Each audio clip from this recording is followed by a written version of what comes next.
last time we covered like all the mathematics we needed to get through the rest of the semester, or at least about 80% of the way. Last time we started talking about the Schrödinger equation.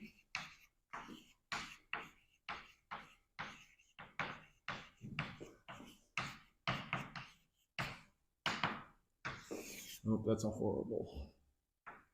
There we go. Who is it named after? Yeah, Schrödinger, named after Erwin Schrödinger. He was a pretty interesting guy. We'll talk more about him at one point because it's more important to get everybody's stuff out there, and then we can talk about how it all meshed together. It's one of the most fundamental and important equations around. You've seen it before. It's an eigenvalue eigenfunction equation. What is the generic Schrödinger equation? Yep. Then what do we get out of it? Yeah. Okay. And last time we described what this Hamiltonian was. So this is the Hamiltonian operator. It's how you calculate the energy. And we use a couple of ideas from classical physics. What are the two types of energy that we have? Right. So if we have an operator that exists to get the energy out, what two operators are actually nested in here? Yep, the kinetic energy operator. And what's the other one? Yep. So we have a kinetic energy operator, this guy, which we are going to call K hat, and we have the potential, which is V hat. Okay. Last time we came up with an expression for K hat that had to deal with looking at momentum classically and then applying quantum chemical stuff. What is the operator of K hat? Negative. Yep. H bar squared, 2m in the big part. Yeah. Yeah. In this case, we said we're looking at a one-dimensional system, right? Okay, and I think we derived our equation down to look something like this.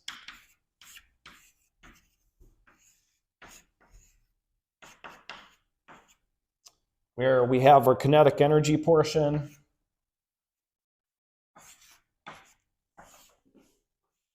Plus our potential energy operator, and what's that going to give us out in the end? Yep. Yep. I'll put a little dot here just to show. Okay. Last time we did not talk about this portion, right? We didn't talk about potential energy. Okay. So let's talk about that. Then we're going to apply it. And we'll talk a little bit more about what is a potential. Okay. When we look at systems, this portion really isn't going to change too much for the kinetic energy. The potential is where we modify things, make it fit to whatever system we're interested in. So this part's going to change, which ends up changing our differential equation. Okay, before we get there though, potential energy.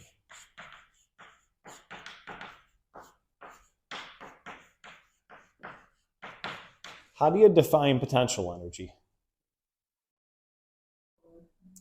Yes, stored energy. What things impact potential energy? Yep, position. Unfortunately, for a quantum chemical system, can we ever know position exactly? Not really. So a lot of times we say position or configuration. So if you think about atoms, we can talk about electron configurations. Can't talk about exactly where those electrons are. So it's energy due to position or configuration.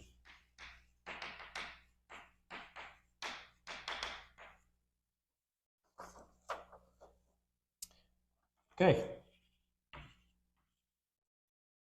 Therefore, instead of having a potential energy operator, what we're going to assume is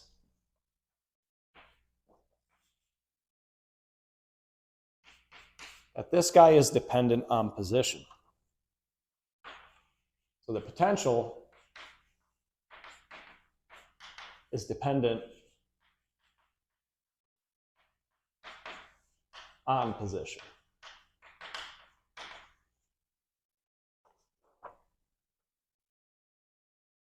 Okay, so this equation over here is going to change ever so slightly. We still have our kinetic energy term.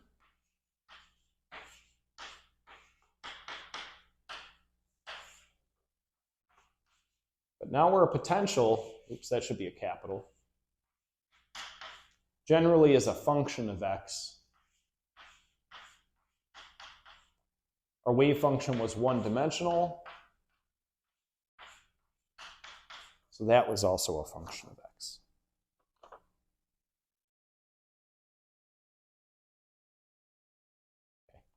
This equation is known as the time independent.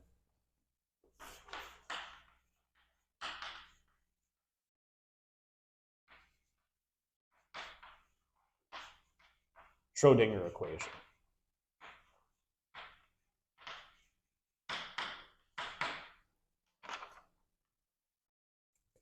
When I first introduced this to you, did it look scary?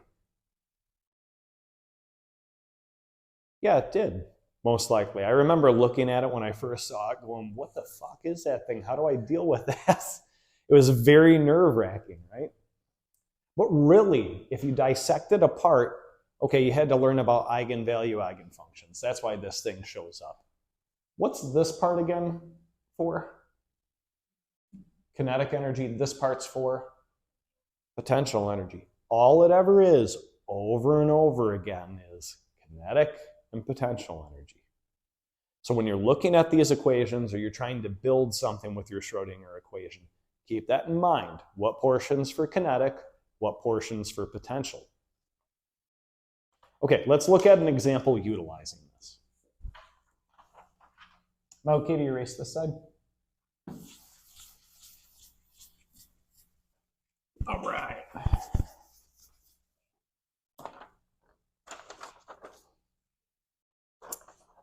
The other thing associated with this, this has been used to predict many different quantum systems.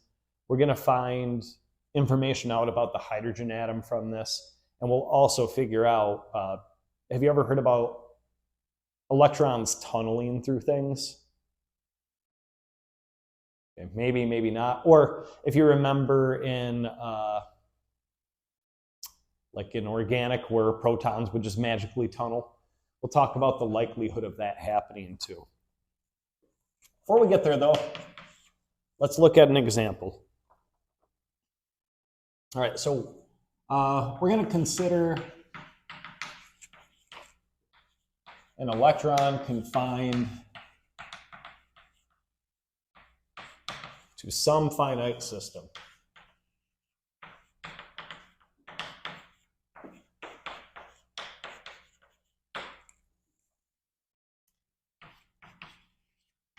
The electron is described by the following wave function.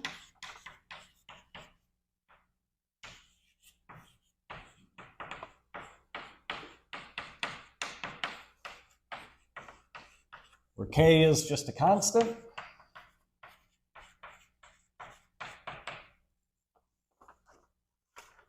Assuming the potential energy is 0.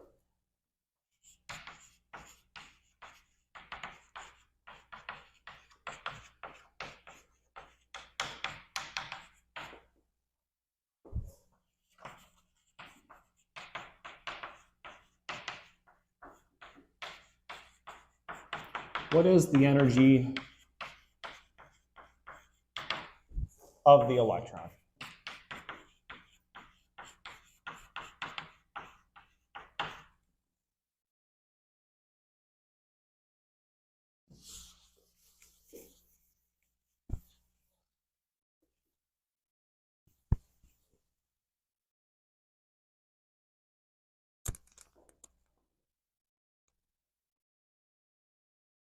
All right.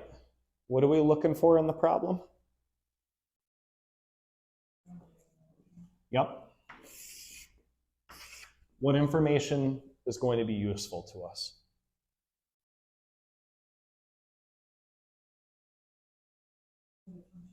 Yep, the wave function. Oops. Give me something else, Will. Yep. Lily, give me something. Yeah. Basically the whole problem, right? Okay. Wherever we start with a quantum system, we generally want to fall back to the Schrödinger equation. What's the generic form of the Schrödinger equation?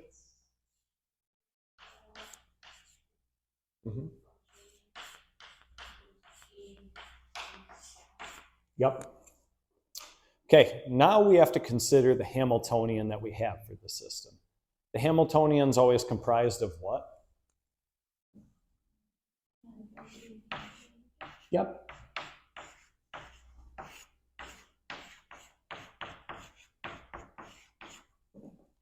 Okay, would you do anything here to simplify this, or do you want to plug stuff in?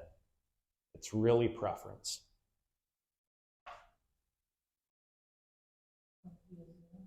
V is 0. How do we know that? Yeah, it tells us in the problem, so we're okay there. Okay, what about k hat?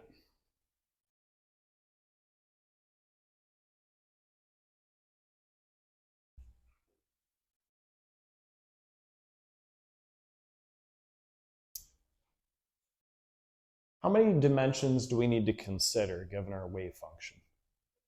Just one. And what is that dimension or that variable? That's in here? Yeah, x. Okay. So what's the kinetic energy operator going to look like then? Yep. Yep. And we just have to apply that to psi, and psi depends on x. We're going to get this out. Okay, that is our applied Schrödinger equation. So now all we have to do, what are we going to do next? Yeah, plug and chug. Okay, so let's take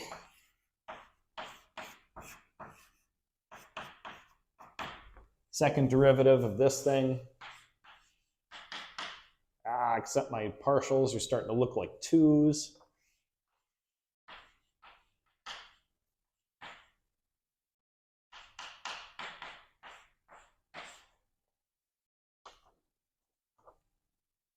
Okay, let's apply a single derivative. What are we going to get out if we take the derivative of this function?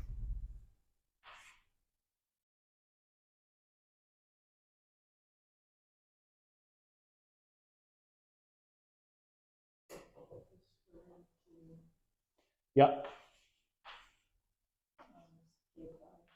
Yep. It's I know, I always get stuck. Is it negative cosine or cosine? In this case, it's cosine. And then what's stuck inside those brackets?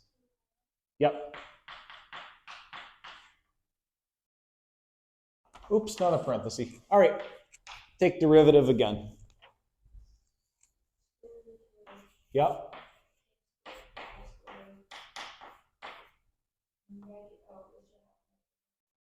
Yep.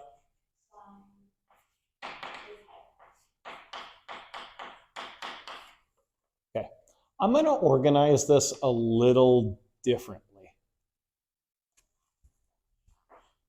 Negative k squared pi squared square root of 2. Why am I organizing it like this? Yeah, this part right here,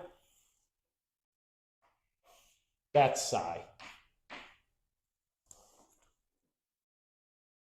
Okay, so let's take a result from here, plug it in.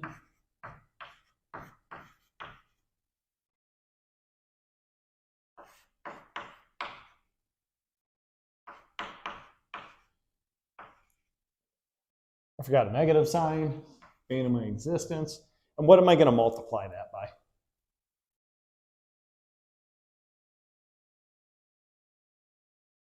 Yeah, the wave function. We could write this thing in, but we've already shown that they're equivalent to one another, right? So I'm just going to put psi. Okay, simplify that a bit further. What do I get?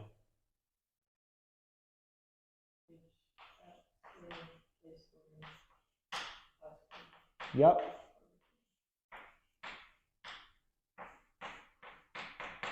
Okay, so what's my energy equal to then?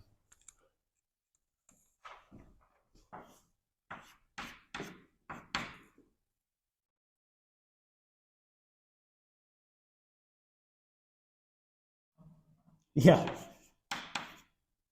this crap.